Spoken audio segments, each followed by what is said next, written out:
The movie starts on a luxury yacht where several rich guys are having beer and having a good time. One of them is Wallace, a shrewd businessman who is always looking to trick others for his personal benefit. After everyone leaves, he stays behind and orders some more beers. But right when the waitress, Vicky, approaches him, Wallace unexpectedly begins to twist and turn. Then his bones started cracking in a terrifying manner. Wallace screams for help, but Vicky is just as confused as he is. No one apart from them is present on the yacht, and it seems like an invisible force is torturing them. Unfortunately, all four of Wallace's hands and legs are broken in half, much to the girl's horror. After a while, two detectives, Audrey and Nathan, arrive on the scene to investigate. When they take a look at the unconscious Wallace, they quickly realize that they are dealing with something dangerous. The forensics doctor explains that all of Wallace's appendages were broken at an exact angle of 90 degrees. Audrey is completely baffled by the incident, and when she goes through Wallace's body, she finds a strange black substance in it. No one knows what it is or where it came from. Following this, the detectives interrogate the rich owner of the yacht, Captain Richards. He mentions that Wallace had a lot of enemies because of his cunning attitude, but there was no one on the deck except the waitress when the incident occurred.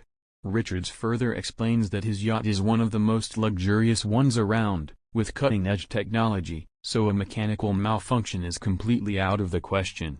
Once his interrogation is over, the detectives head to Vicky, who is still in a state of shock. Her dad, Alec, and fiancé, Jimmy, are also there. Alec reveals that he also works at the yacht, and when the incident took place, he was in the maintenance room. Meanwhile, Jimmy believes that it is the work of something supernatural. Shortly after, the detectives learn that another man has been killed in a gruesome manner. When they arrive at the scene, they find his corpse shredded into perfectly aligned pieces, as if he were measured and cut with a scale. One of the cops on the scene reveals that the victim is Joe Santamaro, a dishonest and rude real estate agent. He was working in his office as usual when something suddenly took over him, causing him to scream in pain. When help arrived, Joe was already dismembered and lifeless. This puzzles the detectives, and when Audrey inspects the office, she once again finds the black substance nearby. Detective Nathan concludes that the culprit behind both murders is the same one. He also assumes that the killer is using some sort of telekinesis to carry out his activities. Meanwhile, we learn that Alec was once again in the vicinity when the murder took place. Believing that he is the murderer, the detectives interrogate him angrily and demand an explanation. Alec nervously reveals that he had visited Joe to sell his house, but the deal never went through. To test whether he is telling the truth, Audrey starts cursing at him, hoping that he will use his telekinesis powers on her and expose himself. However, he only gets angry and does nothing, proving that he is not the culprit. In the next scene, the lab results finally come out, and the black substance is revealed to be charcoal. This is the same type of charcoal that is found in sketch pencils. With this clue, the detectives head to the local stationery store to investigate. Nathan approaches the storekeeper and inquires if anyone has bought charcoal pencils recently. The woman mentions that a lot of people buy those every day, making it impossible to find the culprit. Upset, the detectives exit the store and start listing down the possible suspects. Audrey believes that Vicky's fiancé, Jimmy, might be the one behind it, as he also works on the yacht and is often mistreated by the rich guy. Perhaps he is taking revenge on all of them using his voodoo magic. Nathan finds this hard to believe, but nonetheless, he decides to help Audrey interrogate the boy. Later, the two approach the yacht while a sniper overlooks them from a distance. The latter has been ordered to immediately shoot Jimmy if he starts using his telekinetic powers. Soon, the detectives begin the interrogation and request that Jimmy honestly tell them whatever he knows about the murders. He agrees, but just as he is about to reveal something, he feels a sharp pain in his face.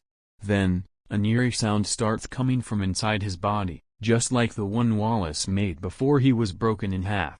The next second, Jimmy's eyes and mouth are erased from his face, shocking the detectives who are right next to him.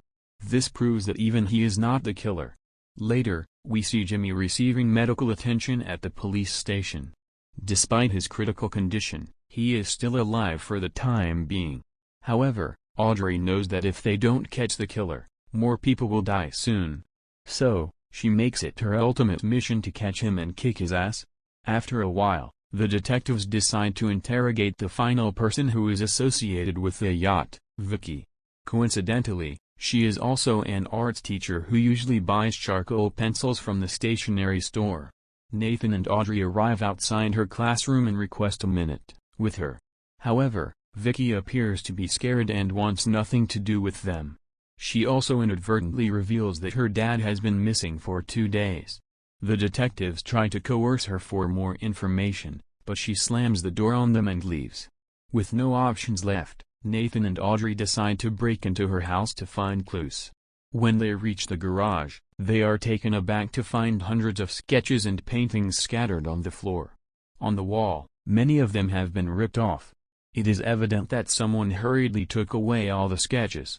Right then, a vase breaks inside the room, scaring the detectives. Audrey assumes that the wind was responsible for it, but Nathan says it is not possible as all the windows are closed. Then, as they scan through the house, Audrey shockingly discovers a sketch of Nathan. And when she playfully taps on it, Nathan is thrown away and bashed against the wall. This finally reveals how the murders and attacks are being carried out. Audrey deduces that Wallace's sketch was probably folded, because of which his bones got shattered. Joe's sketch was shredded, causing his whole body to tear into pieces. And as for Jimmy, his face was erased with an eraser. Meanwhile, Nathan picks up a sketch from the floor, which turns out to be of the same vase that was destroyed earlier. He then explains that not only people but also objects are affected by this magic.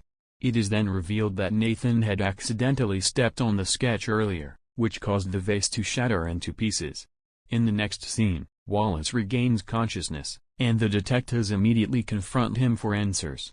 Although wary, Wallace mentions that he doesn't have many enemies, but the one person who could put him in this situation is Captain Richards. This is because he owed him a massive $3 million. Shocked, Audrey inquires if the other victim, Joe, was also related, and Wallace explains that he was a good friend of Richards. He was actually the personal realtor of the entire group of friends. Just then, Audrey gets a call from one of her juniors, informing her that Vicky has been spotted near the beach. So, the detectives waste no time and rush to the scene, only to find Vicky making another sketch. This time, she is carefully sketching a villa, which is positioned right next to the beach. Nathan angrily asks her why she is doing all this, but Vicky pretends as if she knows nothing. However, when the detectives continue forcing her, she breaks down and finally reveals that she is doing all this to save her father. It turns out Captain Richards is the mastermind behind this. He has kidnapped her father and is using magic sketches to take revenge on all the people who have betrayed him. Nathan curiously asks how he got to know about her sketches, to which she responds that her fiancé proudly told him about them. Vicky further explains that she is currently making the sketch of the villa on Richard's orders. He warned her to submit it by 5 p.m., or else he would kill her father. Hearing this, Audrey puts 2 and 2 together and finally realizes that Richards wanted the money from Wallace so he could buy the villa. When the latter couldn't provide the funds, he was attacked brutally. As for Joe, he was killed because he couldn't get Wallace into his favorite villa. Meanwhile, Vicky says that she tried making a new sketch of Richards to kill him, but it turns out that only the first sketch works. Currently, Richards has all of her sketches locked up on his yacht. To make matters worse, he even has a sketch of Kings Point, a hill station from where the entire city can be seen. If Richard crumples it even a bit, the city will be hit by a massive earthquake. Elsewhere on the yacht, a wine smuggler named Duke meets Richards with some of his best collections. The latter is instantly impressed, and he orders Duke to store the wine in his cellar. Just then, the detectives also arrive and confront Richards for all the crimes that he has committed. At first, he plays innocent, saying that he only sells fish, but when the detectives list out his entire operation, Richards gets angry. He then brings out the sketch of the entire city, threatening to tear it in half. Just when it appears as if all hope is lost, Richards suddenly gets hit by an invisible force, causing him to drop the sketch. To everyone's surprise, Duke comes out of the cellar with Richard's original sketch in hand. It turns out he is Audrey's good friend, and she had hired him to carry out the operation. Vicky's dad is also rescued, and they finally reunite after days apart.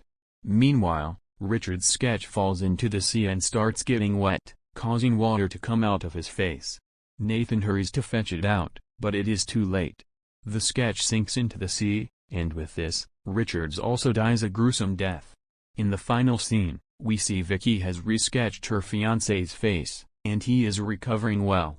The city's death mystery is finally solved, but no one knows how the sketches were able to perform such magic.